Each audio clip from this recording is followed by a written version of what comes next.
This is Sapna Sao, and today I am going to teach you admission of a partner, chapter 5 in account. तो आज हम admission chapter के बारे में कुछ बेसिक इंफॉर्मेशन लेंगे जो हमारे आगे क्वेश्चन में ज़रूरी होगी। तो सबसे पहले हम समझते हैं कि एडमिशन करना क्यों ज़रूरी है। इतना बड़ा चैप्टर जो दिया है, इससे हमें करना क्यों ज़रूरी है, इसे कंपनी वालों ने क्यों अपनाया। तो एडमिशन मतलब होता है किसी नए पार्टनर्स को अपने कंपनी में क्या करना, लेके आना। क्यों लेके आना? अगर पैसे की कमी पड़ जाए हमें कंपनी में तो हमें कोई ऑप्शन नहीं मिलता, या तो हम शेयर्स इशू करते हैं या तो पार्टनर्स को लेके आते हैं। तो पार्टनर क्या लेके आएगा? नया पार्टनर ज़्यादा कैपिटल लेके आएगा, गुडविल लेके आएगा, जिससे हमारे जो बिजनेस का कैपिटल होगा वो क्या होगा, इंक्रीज होगा। अब हमारे बिजनेस को कैपिटल की जरूरत क्यों पड़ती है? या तो हो सकता है कि हमारा जो बिजनेस है वो एक्सपांड हो गया हो मीन्स प्रोग्रेस हो गया हो, डेवलप्ड हो गया हो हमारा बिजनेस और बड़ा हो गया हो। तो जब बड़ा बिजनेस होगा तो कैपिटल भी क्या होगा, ज़्यादा होगा। और ज़्यादा कैपिटल कहाँ से लेके आएंगे? हमारा जो पार्टनर्स होगा वो भी एक क्या होगा, एक थ्रू होगा, एक सोर्स होगा हमें कैपिटल देने का। तो हमारे पार्टनर लेके आएंगे कैपिटल, तो उससे हमारा कैपिटल बढ़ेगा, हमारी कंपनी का कैपिटल बढ़ेगा। और ये क्यों क्यों ज़रूरत पड़ती है? या तो हो सकता है पहला रीज़न कि एक्सपांड हो गया, और दूसरा हो सकता है कि जो एक पार्टनर जो हमारे एग्जिस्ट करता था वो करता था, अब क्या हो गया हो, चाहे उसकी डेथ हो गई हो तो नए पार्टनर की ज़रूरत होती है। या तो हो सकता है वो इंसॉल्वेंट हो गया हो, या तो मेंटल डिस्टर्ब्ड हो गया हो।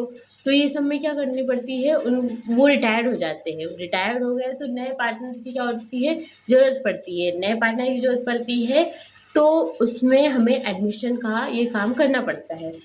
इसमें क्या होता है कि जो रिमेनिंग पार्टनर्स होते हैं, मतलब एक पार्टनर रिटायर हो गया वो तो गया, भाई नए पार्टनर्स को हमें क्या करना पड़ेगा, एडमिट करना पड़ेगा, एडमिशन करना पड़ेगा, एंटर करवाना पड़ेगा। अब एंटर करवाएंगे तो वो अपना जो कैपिटल लेके आएगा, वो उसका जो गुडविल होगा वो गुडविल और कैपिटल लेके आएगा, वो हमारा बिजनेस का कैपिटल बढ़ाएगा। हमारे बिजनेस का क्या होगा, कैपिटल बढ़ाएगा। अब इसके लिए कुछ अकाउंट बनाए जाते हैं। कुछ अकाउंट में एक रिवोल्यूशन अकाउंट बनाए जाते हैं, दूसरा होता है capital account, cash account and last balance sheet. Balance sheet तो सबको पता ही होगा, ये कोई अकाउंट नहीं होता है, ये एक स्टेटमेंट होता है। तो हम कौन कौन से कैसे अकाउंट बनाते हैं ये हम लोग देखेंगे। तो जैसे कि हमने बताया कि इसमें 4 अकाउंट बनाए जाते हैं। इसमें कौन-कौन से होते हैं, रिवोल्यूशन अकाउंट, ये as a profit loss he use होता है, बट इसमें बस दूसरी एंट्री होती है, इसकी खुद की ट्रायल बैलेंस की कोई एंट्री नहीं होती है। दूसरा partners capital account, partners current account भी होता है अगर दिया है तो, रिवोल्यूशन अकाउंट और उसमें दिया है तो, अदरवाइज़ नहीं करेंगे। और इसमें ऐसा पूरा श्योर है कि बहुत ही कम ही आएगा, 1-2 क्वेश्चन में ही है पार्टनर्स कैपिटल अकाउंट, तो फिर जब आएगा तो हम बना लेंगे। तीसरा क्या बनता है इसमें, कैश एंड बैंक अकाउंट। चौथा बैलेंस शीट, ये बैलेंस शीट तो सब में ज़रूरत होता है, फाइनल अकाउंट में भी और इसमें भी ज़रूरत पड़ता है। जनरली हमें इसमें कुछ चीज़ें बाँटनी पड़ती हैं। किसमें बाँटनी पड़ती है, तो एग्जिस्टिंग पार्टनर्स। तो अब एक रिटायर हो गया उसकी तो बात ही छोड़ो, एक एडमिशन करने वाले हैं, तो जो एडमिशन होने वाला है उसके पहले कुछ रिज़र्व रखा होगा। रिज़र्व मतलब मीन्स क्या होता है कि पहले से पैसा किसी चीज़ों के लिए हमने क्या कर दिया है, कैपिटल के लिए रिज़र्व रखा है। तो वो जब कंपनी का अकाउंटमेंट काउंटिंग होगा तो क्या होगा, काउंटिंग होगा तो जो पैसे बचेंगे उसे क्या करने पड़ेंगे, जो रिज़र्व करके रखा है छोटे मोटे खर्चों के लिए, चाहे किसी चीज़ के लिए भी खर्च के लिए रिज़र्व करके रखा है, उसको कंपनी अकाउंटिंग ईयर के एंड में उसे क्या करना पड़ेगा, काउंट करेंगे और जो पैसे बचेंगे एक्स्ट्रा होंगे वो बाकी रिमेनिंग पार्टनर्स के बीच में क्या कर दिए जाएंगे, डिस्ट्रीब्यूट कर दिए जाएंगे। अब इसमें सबसे पहले होता है जनरल रिज़र्व एटलीस्ट सबको पता ही होगा, हो सकता है नहीं भी पता हो। तो जनरल रिज़र्व होता है जैसे कि किसी का छोटे मोटे खर्चों के लिए कंपनी ने क्या कर लिया है, रिज़र्व रख लिया है कि भाई इतना पैसा हमने रख लिया है बगल में, और हमारे कंपनी को जब ज़रूरत पड़ेगी छोटे मोटे खर्चों की तो हम इसमें क्या कर देंगे, रिपेयरिंग वेयरिंग कोई भी खर्चा आ गया तो हम इस खर्च से कर देंगे।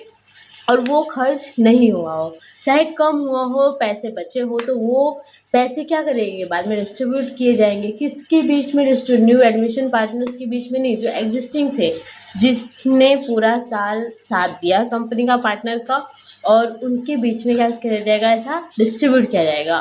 फिर बाद में है workman compensation reserve. Workman compensation reserve क्या होता है, आपने सुना ही होगा कि कंपनी में कुछ एक्सीडेंट हो जाए तो कंपनी उसका क्या करती है, कंपनसेट करती है, उसके लिए कंपनसेशन देती है। एक्सीडेंट हो जाए तो कंपनसेशन करती है।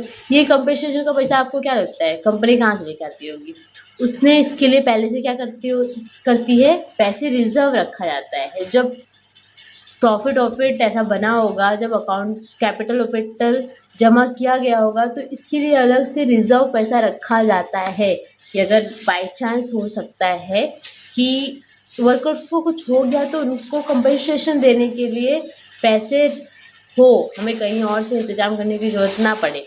तो जनरली ये कंपनी क्या करती है, उस रिजर्व में से वर्कर्स को उनका कंपनसेशन देती है। उसके बाद अगर हो सकता है पूरे साल में कंपनसेशन की ज़रूरत ही ना पड़ी हो, मतलब वर्कर्स को कुछ हुआ ना हो, तो पैसे क्या होंगे, बच जाएंगे तो डिस्ट्रीब्यूट करने पड़ेंगे, किसको करने पड़ेंगे, तो ओल्ड पार्टनर्स को करने पड़ेंगे।